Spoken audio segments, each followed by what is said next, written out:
In Chapter 2, we'll be setting up the control objects for the character. There are many different ways of setting up control objects, using all kinds of different objects in Macs. Many people use dummy objects, or point helpers, or other helper objects to create their controls. I prefer reserving these objects for the underlying IK systems, FK systems, and basic structure of the rig. I prefer using spline objects as my controls, as you saw. This way that I can filter for them separately in the scene from all the other objects. I can hide by category, unhide by category, and be able to get my shape objects always filtered out. It's rare that any final objects in the scene will be shapes unless they're just renderable splines. In this case, I can put an edit mesh on top of them to actually make them show up as geometry. I prefer using nice little round control objects, sort of handles, to be able to grab and select on screen. If the animator always has to dig inside the character to find a bone to be able to rotate it, it becomes very difficult for them, once the character isn't transparent, to know what they're grabbing and trying to grab different pieces. So for control objects, in this case, I'm going to start with a circle, and I'm going to create the main control around the waist. This is going to have to be quite a large one for this character. I'm going to right click on my move tool, pull my type in transform, make sure it's zeroed, and it isn't just guessing side to side. And then I'm going to place it up to about where I think the center of mass is. The placement of this control is best where the most mass is in the body. Think of it this way: if the character were to jump up and do a backflip, about what portion of the body would they be rotating around? I find that this character is probably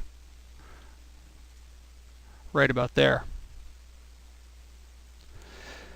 To make my shapes a little easier to select on screen, go into the render settings, turn on display render mesh, which will display the render mesh. And so that I'm not taking a lot of viewport cycles just to draw it, I turn the settings all down really low. Sides down to 3, so I get very few. In your interpolation, I turn this down to 3 as well. This gives me a very low quality handle to grab. You can adjust the thickness of it as well to make it easier to grab or see, so you can actually bias some to say that this control is the main important one, and I'm going to leave it quite thick so it's easy to grab. I also usually work with a very specific color coding for my character's control objects. All the main controls up the spinal column get a deep blue color. This way they're easily identifiable if you have many characters on the screen.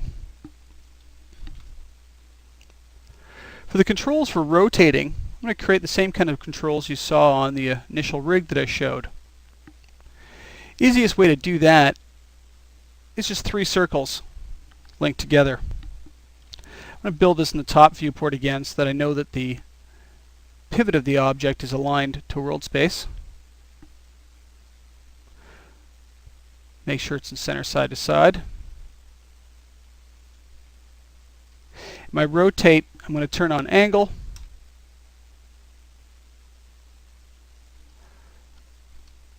Angle snap.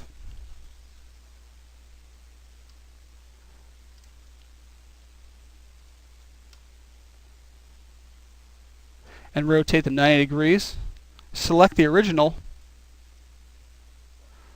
Convert it to an editable spline through the Convert to Quad menu.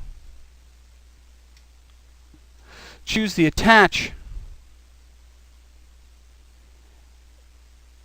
and attach the other 2